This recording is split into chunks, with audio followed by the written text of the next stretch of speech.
Bonjour et bienvenue sur We Do Biz, la radio des TPE-PME. Vous êtes sur We Move J, l'émission qui donne envie aux jeunes d'entreprendre. Bonjour, je suis Bénédicte Sanson, cofondatrice et déléguée générale du Move J. Je suis cette semaine pour la deuxième fois consécutive avec Fabrice Chapuis-Lévesque. Bonjour Fabrice. Bonjour Bénédicte. Et nous accueillons ensemble cette semaine Audran de Valbray. Bonjour Audran. Bonjour Bénédicte. Alors, Audran est cofondateur de BibJob. Avant de revenir sur BibJob, en quelques mots, Fabrice Chapuis-Lévesque, Artefact. En quelques mots, Artefact, quand l'achat fait du bien, les ventes bondissent. Donc on est spécialisé dans tout ce qui est dynamisation des ventes par la récompense, programme de fidélité, opération de parrainage, concours de vente, la petite cerise sur le gâteau qui met du lien dans le business. Eh bien, nous espérons que tes ventes bondissent aussi, Audran. Audran, BibJob ?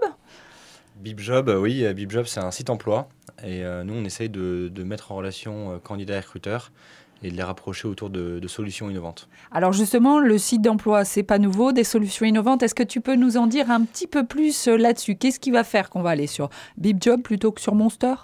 Oui, non, d'abord... C'est une vraie question. Non, vous avez établi déjà quelque chose d'important. Les sites emploi, c'est pas nouveau. Ça a été créé depuis 10-15 ans maintenant. Ouais. Monster qui s'est lancé dans les années 2000. Et nous, on s'est lancé sur du coup un marché qui est mûr, avec beaucoup de concurrents. Et on a trouvé notre place avec plusieurs éléments. Et à chaque fois, on a des éléments qui répondent d'un côté aux candidats et d'un autre côté, forcément, pour les recruteurs. Alors, est-ce que tu peux nous donner quelques exemples, justement, de cette valeur ajoutée, de ces innovations ? Oui. Alors, BibJob, aujourd'hui, c'est le leader des sites emploi gratuits. Donc gratuit. Ça, c'est une des voilà, très gratuits. important. Gratuit. Donc, pour les candidats, c'est toujours gratuit. Donc pour BibJob également, c'est gratuit. Et là, c'est gratuit pour les recruteurs. Voilà, moi qui recrute, j'y avais pas pensé. Et du coup, on offre aux recruteurs 25 annonces gratuites par an. Ouais. Et là, ce qui fait que pour 80% en fait, des entreprises en France, BibJob, c'est gratuit. Ouais. Donc, c'est un business model qui tranche franchement avec ce qui peut se faire justement sur Monster et autres. Puisque là, vous allez retrouver des annonces à 700 €. Ouais. Voilà. Donc, ça, c'est la première chose. Donc, gratuit pour 80% des entreprises. Voilà, qui passent moins de 25 annonces par an. Voilà, donc ça fait ça qu'aujourd'hui, on est vraiment le leader des sites emploi gratuits en France. Ouais. Et après, on se différencie également sur les fonctionnalités qu'on propose à la fois aux recruteurs et aux candidats. Donc il y a la géolocalisation qui est au cœur de BibJob, ouais. Un système de matching également entre les annonces et les candidats. Et ensuite, il y a aussi le mobile qui est apparu depuis quelques années. Et donc là, on essaie de faire des choses sympathiques. Par exemple, on propose aux recruteurs de diffuser leur annonce et d'y mettre une option qu'on appelle l'option flash, où ils peuvent en fait envoyer un SMS aux candidats qui correspondent à l'annonce et qui sont à côté du lieu de l'emploi. Alors cette option flash, elle est payante ? Elle est payante. Ah, ça y est, on commence à gagner de l'argent. Moi, j'aime ça. Oui, donc après, nous, le business model, c'est freemium. Effectivement, il y a 25 annonces gratuites. Ensuite, vous avez des abonnements. Et après, on propose aux recruteurs des outils de visibilité qui sont souvent des solutions innovantes, comme l'annonce flash, par exemple, l'option flash. Et là, en fait, le recruteur il bénéficie d'un outil de communication où vous avez 90% de taux d'ouverture. Donc, wow. Et donc, le candidat, il reçoit un SMS qui lui correspond. On sait qu'il est en recherche d'emploi pour tel type d'emploi, à côté de chez lui. Il n'a plus qu'à cliquer. Et quand il clique, il arrive directement sur l'annonce. Automatiquement, on le connecte et il n'a plus qu'à cliquer sur postuler. Donc, si je reprends, je recrute, je me passe mon offre, je dis que c'est basé 5 rue de Charonne et tous ceux qui sont autour du 5 rue de Charonne vont recevoir un SMS. Et qui correspondent. Et qui correspondent, au profil à 5 pattes, mouton à 5 pattes que je cherche. Ils vont recevoir une alerte et les CV vont tomber dans ma boîte mail. Exactement, c'est ça. D'accord. Si je suis prête à payer pour l'alerte flash, c'est ça ? Si vous êtes prête à payer, après, c'est une option, effectivement. On a d'autres options. On propose également, et ça, c'est aussi innovant, au recruteur de définir lui-même le budget marketing qu'il va vouloir mettre sur son annonce. Mm-hmm. Et là, nous, on va interroger en fait, des services externes à BibJob et on va lui acheter de l'espace média à sa place. Donc, par exemple, on va interroger pour les mots-clés commercial à Paris, on va interroger Google, donc sur AdWords, et on va automatiquement créer des annonces pour l'annonce, enfin une publicité pour l'annonce. Voilà, et après, il y a des moteurs de recherche d'emploi qui on travaille également, Facebook, Twitter. D'accord, donc en complément donc, de la plateforme du site d'emploi, vous êtes une agence de com RH qui propose un peu des plans médias innovants? Non, non, je simplifie trop. Bon. Non, parce que c'est automatisé. L'agence de com RH, elle va avoir un D'accord. accompagnement qui va être personnalisé. Nous, le recruteur, il définit un budget et après, on va juste se charger d'aller automatiquement chercher les meilleurs prix sur Internet. D'accord, Voilà. ok. Plutôt du style comparateur, mais après qui va jusqu'au bout, qui va vous faire l'achat. C'est toujours pas ça. C'est pas comparateur, parce qu'on va vraiment acheter l'espace pour le compte du c'est entre les deux, en fait, effectivement. D'accord. On va faire le comparateur et C'est pour l'agence ça de que c'est com innovant, automatisée. parce que ça n'existe pas. Ça rentre pas dans les cases, Bénédicte. Bah, c'est super. Et du coup, vous pouvez constater des taux de transformation largement supérieurs ou quelles sont vos métriques justement pour voir l'efficacité de ces innovations? Alors là, sur l'achat de médias, par exemple, on va être plus sur de l'achat de visites. Donc, plus il y a de visites, plus il y a de candidatures. Et la métrique la plus importante pour le recruteur, c'est évidemment, je veux recevoir un maximum de candidatures et si possible qualifiées. Donc, il y a la métrique du nombre de visites par annonce et la métrique également de la transformation. Et donc ça, il y a effectivement pas mal d'éléments qui fait qu'une annonce transforme mieux que l'autre. Il y a d'abord, est-ce que l'espace qu'on a acheté est bien ciblé par rapport à l'annonce, mais aussi, ça c'est pas forcément dépendant de nous, est-ce que l'annonce est bien rédigée?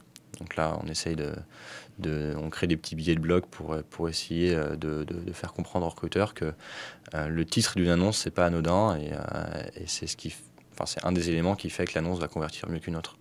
D'accord, donc un peu d'accompagnement, pas sur mesure, mais d'éducation du marché. Ouais, surtout, comme nous, on est gratuit, on a beaucoup de PME qui diffusent des annonces sur BibJob.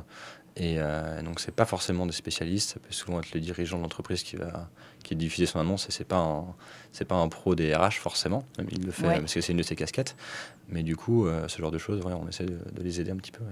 Alors, vous avez fêté récemment vos 4 ans. Est-ce que tu peux nous donner quelques grands chiffres de volume dont vous êtes particulièrement fiers ou autres chiffres? En nombre de jobs transformés, en nombre de clients récurrents, en nombre Alors, le nombre de jobs chercheurs inscrits? Le nombre de jobs transformés, c'est difficile parce qu'on n'intervient pas sur le recrutement en tant que tel, c'est juste la mise en relation. On sait qu'il y a plusieurs milliers de personnes qui sont recrutées grâce à nous tous les mois. Plusieurs milliers tous les mois. Voilà. On a 60 000 offres en permanence sur BibJob. Waouh. Voilà. 60 000. Il y a 800 000 candidats qui sont inscrits, il y en a 100 000 qui s'inscrivent tous les mois en ce moment. On fait plus d'1 million de visiteurs uniques par mois. Et on est présent en Angleterre aussi, on fait déjà 30% du chiffre d'affaires là-bas. 30% du chiffre d'affaires en Angleterre. Et donc justement, quels sont les objectifs à moyen, long terme pour BibJob? Continuer le développement en Angleterre où le marché est hyper réceptif parce que on est le seul à vraiment faire du gratuit, alors qu'en France, il y a quelques autres concurrents, mais là, on est vraiment les seuls. Donc les recruteurs sont hyper étonnés et sont hyper réceptifs à ça. Donc du coup, on va essayer de renforcer notre présence là-bas. Ensuite, on espère ouvrir un nouveau pays cette année. Qui est? Vous savez déjà quel pays? Il y a quelques idées, mais c'est pas encore complètement... C'est pas officiel. Non, voilà. Ok. Et après, on vient de lancer une nouvelle application mobile. Et on va mettre un petit coup de jeune sur BibJob aussi. Ça fait 4 ans, comme vous le disiez. Un petit coup de jeune, bah ouais, c'est vrai, au bout de 4 ans. Ça va vite. Ouais. Et l'application mobile, alors, elle est plutôt orientée vers le chercheur ou vers l'annonceur?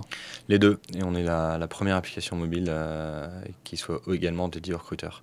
D'accord. Voilà. Donc vous avez toutes les fonctionnalités à la fois pour les candidats et pour les recruteurs sur l'application, dont diffuser une annonce et rechercher un CV dans la CVTech. D'accord. Donc effectivement, quand on est dans le métro, on peut... Exactement. Et ça c'est gratuit, etc., ça, ils le font pas. Le fait d'utiliser la CVTech pour l'employeur, c'est gratuit? Pour le recruteur aussi? Alors, l'accès à la CVTech est gratuite. Ouais. Donc, il y a encore aussi un point qui différencie par rapport à Monster, où là, vous payez un accès soit par jour, par semaine ou par mois.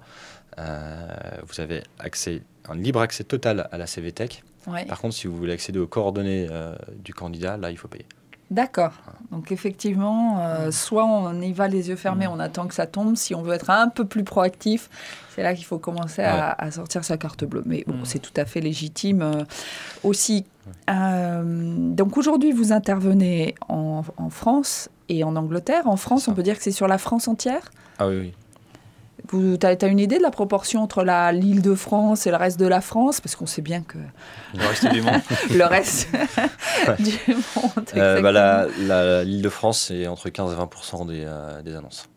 Voilà. Et des CV. Ah oui, entre 15 et 20%. Donc effectivement, c'est... Ça veut dire que la répartition, enfin la présence régionale est forte alors. Rhône-Alpes, c'est assez fort aussi. L'Ouest également. Ça vient de tes origines bretonnes? Non, en fait, on reflète le marché vraiment de l'emploi, donc il n'y a rien de nouveau là-dessus, comme on a un certain volume, il y a 60 000 annonces, et du coup on reflète vraiment le marché tel qu'il est en France. Alors, Audran, tu as créé BibJob, donc tu sortais de l'école, tu l'as créé avec un associé, Pierre Doublet. Exactement.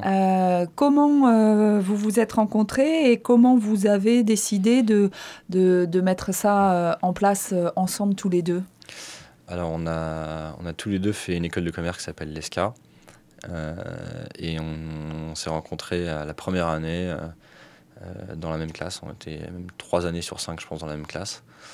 Et du coup, on a assez vite en fait détecté que l'un et l'autre, on aimerait monter notre entreprise. Et après, le quand, c'est toujours le problème du quand, mais on avait déjà ce souhait, ça c'est important de l'avoir. Et on a eu pas mal d'idées ensemble. Ça n'a pas été le site d'emploi, la première idée non, non, pas du tout. On en a eu plein d'autres. Quoi d'autre, par exemple? Ça me fait rire parce qu'aujourd'hui, il y a des sites qui sont là-dessus, mais par exemple, pas des cours de cuisine, mais la livraison de plats cuisinés faits par votre voisin. Voilà. Fait par votre voisin, ouais. Et l'idée même initiale de BibJob, c'était du jobbing, un peu comme TaskRabbit. Donc, vous avez besoin de quelqu'un pour monter votre armoire Ikea. Et, voilà. Et donc, on n'est pas du tout parti là-dessus. Mais, voilà, il y a eu quoi d'autre? Il y a eu des choses qui étaient infaisables, en tout cas à l'époque, parce que là, je crois que c'est en train d'être réformé, mais créer des lignes de bus pour concurrencer la SNCF. Parce que j'ai été étudiant. Ou la RATP, des lignes de bus. Des lignes de bus intercités. J'étais étudiant en Angleterre et je ne comprenais pas que Megabus, qui proposait pour quelques pounds de relier Bristol à Londres, ça n'existait pas pour faire Angers-Paris. D'accord. Donc effectivement, la première idée n'est pas forcément la bonne et on peut en avoir des tonnes avant de... Ouais, l'idée, c'est jamais un problème en soi. Même si vous voulez des idées, vous en trouvez partout sur Internet. Tout le monde a des idées et l'idée que vous avez, tout le monde l'a déjà eu avant. Il faut partir de ce principe-là parce que tout le monde formule une idée. Après, c'est l'exécution qui va... Et donc, vous vouliez vraiment monter quelque chose tous les deux, quoi. Vous étiez rapidement arrivé à l'idée que... On ne s'est pas dit en première année, on va monter quelque chose ensemble directement. Non, mais rapidement, c'est ce qui est sorti. Nos parents nous ont dit qu'il ne fallait pas se marier à 17 ans. Mais oui, non, on a assez rapidement détecté effectivement qu'on était fait l'un pour l'autre. Et entre grandes belles soirées, petit à petit... Ouais, non, petit à petit. Et puis c'est en sortant d'école, avec nos stages respectifs, on se voyait souvent et on avait des idées. Et je sais pas, au bout d'un moment, on s'est dit, celle-là, elle est quand même pas mal. Est-ce qu'on y va? On a attendu 3-4 mois avant de se lancer vraiment, où on faisait des petits business plans, principalement délignés autour avec une bière pour en parler. Mais l'idée, c'était vraiment essayer de challenger un peu l'idée et voir comment est-ce qu'on allait exécuter pour créer le service. Et au bout de 4 mois, on s'est dit, bon, allez, on arrête tout et on se lance. Donc 17 février 2011, vous vous lancez avec un capital de départ de 20 000 euros. Exactement, comment on fait pour récolter cette somme quand on sort de ses études? C'est les prêts étudiants ou alors c'est la famille qui donne un petit coup de pouce. Donc le Love Money. Love Money, ouais. Donc ça a bien marché. Vous faisiez confiance, même si vous avez bien dit de ne pas vous marier si jeune. Oui, non, mais tout à fait. À partir du moment où vous avez la conviction que ça peut marcher, après on avait des parents entrepreneurs, donc forcément ça aide un petit peu. Ça aide un petit peu, effectivement. Mais je pense qu'une fois que vous avez la conviction, et ça c'est pas juste pour le démarrage où on se dit ça y est, je me lance, c'est aussi par la suite, ça permet de faire pas mal de choses. il faut être convaincu, en fait. Et si vous ne l'êtes pas, il faut se convaincre soi-même.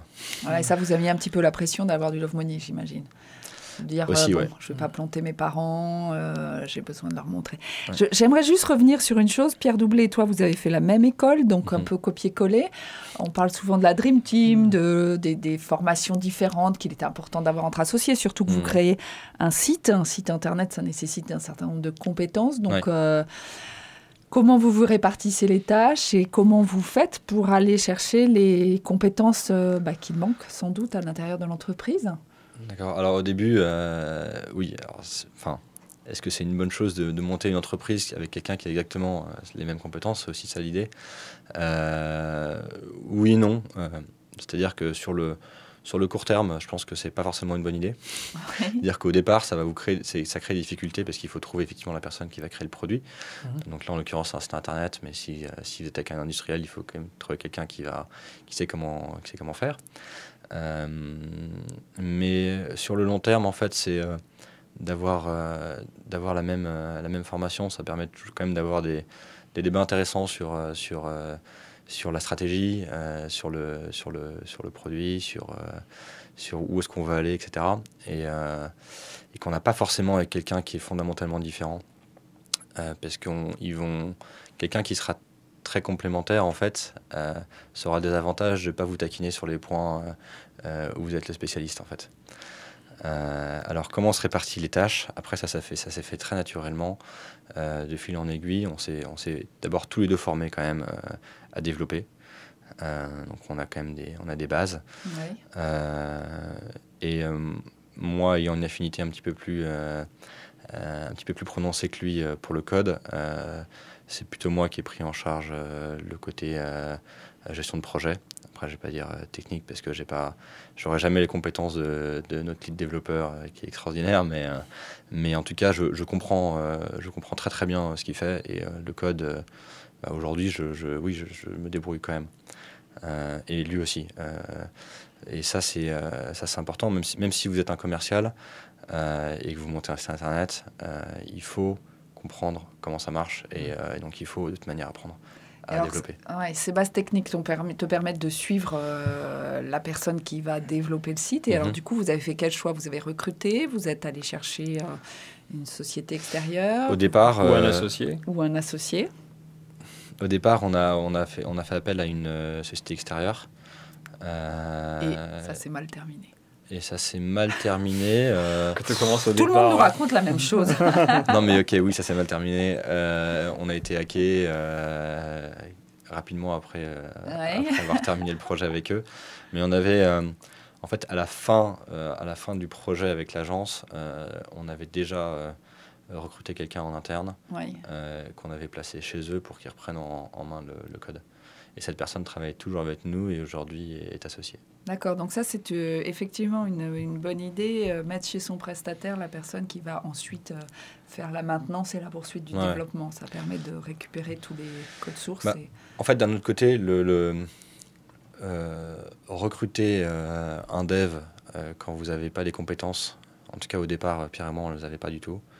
C'est pas évident parce que si vous ne connaissez pas un minimum comment faire, vous pouvez aussi tomber sur la mauvaise personne parce que des devs, il y en a plein, des bons devs, il y en a peu.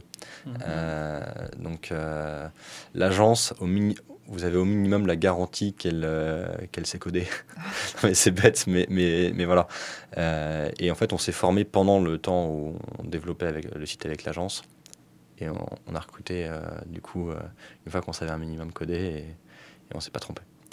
Bien, donc on va s'arrêter sur ce point. On va faire une petite pause avec Fabrice. Donc Fabrice, tu nous disais il y a 2 semaines que donc, tu lançais une offre de formation à destination des entrepreneurs de TPE, PME pour qu'ils puissent eux-mêmes prendre en charge leurs opérations de stimulation des ventes. Donc enfin, stimuler ces ventes ne sera plus l'apanage des grands comptes qui ont les moyens soit de sous-traiter, soit d'avoir des équipes dédiées à cela.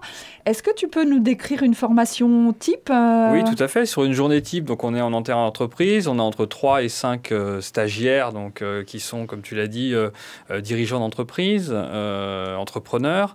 Et Comment se passe la journée? Très simplement, c'est vrai que dans un premier temps, avec beaucoup d'exemples concrets, on va couvrir un peu l'ensemble des outils possibles, des actions possibles de dynamisation des ventes par la récompense. Avec ces exemples concrets, on va aussi voir les fondamentaux nécessaires, la façon dont on va communiquer sur ce type d'opération, la façon dont effectivement elle va participer à l'atteinte et au dépassement des objectifs, soit avec des clients existants, soit avec des nouveaux clients, soit avec les deux. Et toujours en ayant en tête les obligations légales qui sont liées, et c'est très très important, c'est très facile sur un coin de table dire tiens je vais faire gagner un iPad à un client. Il faut savoir qu'avec un iPad, vous êtes déjà sous le coup de ce que l'URSSAF adore, à savoir la contribution libératoire, qui est une taxe qui doit être prise en considération, aussi bien dans le budget qu'en déclaratif. Et donc ça va être une partie de la journée. L'autre partie étant de rentrer vraiment encore plus concrètement dans les business models et les impératifs commerciaux des stagiaires pour qu'en fin de journée, ils aient non seulement la théorie, mais qu'ils puissent mettre en pratique pour eux, en fonction de leur clientèle, en fonction de la façon dont ils fonctionnent, leur opération du moment, la petite opération qu'ils vont pouvoir mener eux-mêmes. Ils repartent avec une vitrine cadeau type, une mécanique de concours ou d'opération type. Et un règlement qu'ils vont pouvoir déployer et mettre en œuvre. Et derrière, on assure quelques heures de soutien dans le mois qui suit pour caler éventuellement l'opération. Voilà, donc si jamais quelques entrepreneurs ont envie de faire un peu plus de chiffre d'affaires, ils peuvent effectivement penser à la stimulation des ventes et en une journée, ils auront les bons leviers en fait pour... Ils auront les bonnes connaissances, les bons réflexes et les bons outils. Et la hotline derrière pour être bien sûr qu'ils sont dans les clous. Voilà. Super, donc je pense que tu vas faire beaucoup d'heureux Fabrice. On va revenir à Audran. Alors Audran, tu nous as dit que tes parents étaient entrepreneurs, donc j'imagine que d'annoncer en sortant d'une école de commerce qu'on crée sa boîte, ça n'a pas dû être le plus compliqué pour toi. Par contre, ce qui est parfois compliqué, peut-être que tu peux nous en dire deux mots. Il y a des entrepreneurs qui nous disent c'est super, mais comment je fais après pour voir mes potes? Comment je fais pour avoir une vie? Comment je fais pour construire aussi ma vie personnelle quand je suis jeune, que j'ai 24 ans et que je crée ma boîte? Alors, est-ce que c'était déjà pour toi une préoccupation ou est-ce que tu te dis j'ai encore que 27 ans et je verrai ça plus tard? C'était une préoccupation et c'était une des règles qu'on a établies quasiment dès le départ avec Pierre. Et pour lui aussi, c'était facile parce que ses parents aussi sont entrepreneurs. Donc voilà, 2 enfants d'entrepreneurs, ça aide. Voilà. Non, on s'est tout de suite dit qu'on ne voulait pas laisser tomber à la fois notre vie sociale, notre vie de famille, enfin notre vie privée. Et de toute manière, c'est important. Je suis persuadé que pour l'entrepreneur de sortir et de voir ses amis, de voir d'autres personnes, parce que ça permet de confronter ses idées, de sortir, d'avoir de nouvelles idées. Et donc du coup, je pense en fait que c'est presque plus productif en fait de ne pas laisser tomber sa vie privée que de la laisser tomber complètement. Et alors comment on fait pour pas laisser tomber sa vie privée? Il faut avoir des horaires. Et une petite copine qui sonne à la porte. Ça, c'est sûr que ça aide. mais non, il faut avoir des horaires. Et au bout d'un moment, sortir à 2h du matin du bureau, c'est sûr que vous n'allez pas voir grand monde. Organiser des dîners, par exemple, ou des verres avec des amis à l'avance, vous l'inscrivez dans votre agenda, au moins vous êtes sûr que vous allez être obligé de sortir du bureau pour les voir. Enfin, on peut toujours appeler à la dernière minute et dire que finalement, on ne peut pas. Oui, on peut, mais après, je pense que pour le coup, à la fois Pierre et moi, on a un sens de l'engagement qui fait qu'on évite de faire ce genre de choses, mais non, enfin... Finalement, l'engagement que tu as sur ta boîte, c'est aussi important de l'avoir pour ta vie personnelle, c'est ça que tu veux nous dire? Oui, pour tout type d'engagement est important, donc quand vous dites à quelqu'un, salut, est-ce qu'on se voit mardi soir, on prend un verre, vous pouvez toujours annuler, il comprendra très bien si c'est pas possible, mais si vous le faites tous les mardis, au bout d'un moment, oui, c'est sûr que vous allez finir tout seul. Et un entrepreneur qui finit tout seul, finit dans le mur. Oui, sa boîte finit toute seule. Sa boîte finit toute seule aussi. Donc pour vous, alors toi, tu me disais, Audran, tu es marié? Oui. Des enfants? Un enfant, oui. Ah, super, donc, et tu arrives donc à gérer effectivement cette vie perso riche, très riche, avec une vie d'entrepreneur qui est aussi très très riche. Chaque étape est effectivement un peu différente. Le fait d'avoir un bébé, là c'est encore assez récent, ça fait 6 mois, donc chaque fois ça crée des petites turbulences, mais non, on y arrive. Je pense que le propre de l'entrepreneur, c'est aussi de surmonter les difficultés. Donc on y arrive même très bien. Et puis en ayant établi cette règle dès le départ de ne pas sortir à 2h du matin, on a toujours une vie à côté, et ça, c'est important. Alors, ce qui était... Est-ce que tu as des souvenirs, des choses un petit peu compliquées à gérer ?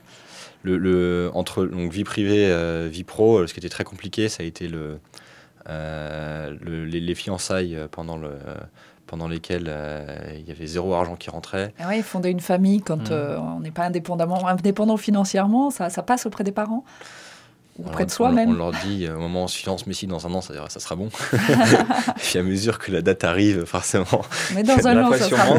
Il y a le stress qui monte du côté organisation du mariage, le stress qui monte du côté je gagne toujours pas d'argent. Et les deux, c'est assez explosif. Ouais, mais non, ça, c'était difficile. Après, je pense que même sans forcément être fiancé, ne pas gagner d'argent pendant un certain nombre de temps, c'est difficile. Nous, ça a mis 2 ans. Mais enfin, en même temps, quand vous faites ça, vous faites ce que vous aimez, pardon, et il faut s'accrocher, et ça finit toujours par payer.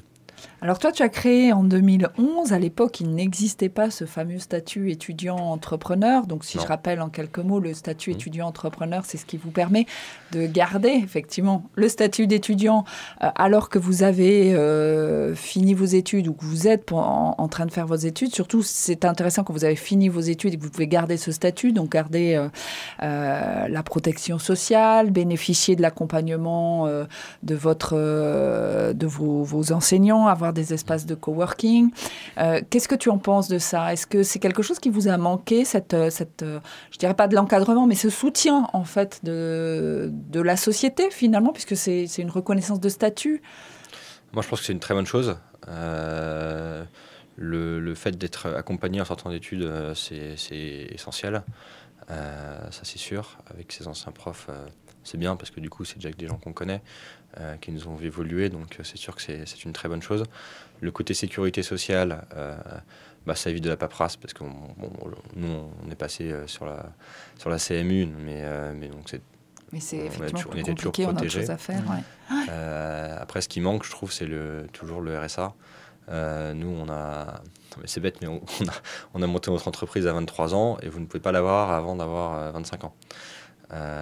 Et ça, du coup, ne serait-ce que quelques centaines d'euros par mois, ça aide quand même quand vous gagnez rien, quoi. Donc, trouver un petit relais jusqu'à 25 ans qui permettrait finalement à tout un chacun d'avoir un petit soutien financier pour pouvoir créer une boîte. Si un statut étudiant-entrepreneur, oui, au moins... Oui, l'inclure dedans, c'est peut-être pas idiot. Ouais. Ça pourrait être utile. Qu'est-ce que t'apporte au quotidien cette vie d'entrepreneur ? Qu'est-ce que m'apporte au quotidien cette vie d'entrepreneur ? Question à 100 balles. J'ai jamais été employé, donc déjà, du coup, qu'est-ce que j'ai par rapport aux employés ? Je ne peux que me comparer avec les personnes qui sont autour de moi. Tu as été stagiaire. En tout cas, ce qui est sûr, c'est que j'ai beaucoup de plaisir. À faire ce que je fais avec Pierre. On a une équipe formidable. Ce qui est génial, Vous êtes combien aujourd'hui ? Aujourd'hui, on est 9. 9 ? Voilà. Donc 9 collaborateurs, un patron. Qu'est-ce que tu as envie que tes collaborateurs disent de toi ? Un patron, justement, pas forcément. Ouais. Non, on considère qu'on est... tout le monde a ses compétences et on les met au service de BibJob. Et du coup, le côté patron n'existe pas. Il y a toujours quelqu'un qui dirige effectivement l'entreprise. Ça, c'est important. Mais par contre, tout le monde peut avoir une idée. Donc, ce que ça m'apporte personnellement, j'ai l'impression de faire quelque chose qui sert à quelque chose, en fait. Ça, c'est sûr. Tous les mois, on crée des milliers d'emplois. On les crée. On permet aux gens de trouver des emplois. Ouais. Et ça, on a l'impression de faire quelque chose qui aide les gens, et ça, c'est cool. Donc, je me sens utile. C'est une belle phrase de conclusion. J'ai l'impression d'apporter ma pierre à la société. Eh bien, merci beaucoup, Audran, donc cofondateur de BibJob, BEEPJOB.com. C'est ça. Merci Audran, merci Fabrice. Très bonne semaine à tous et on vous retrouve dans 15 jours sur We Do Biz, la radio des TPE-PME, et vous étiez dans la 158e émission de We Move J. À très bientôt.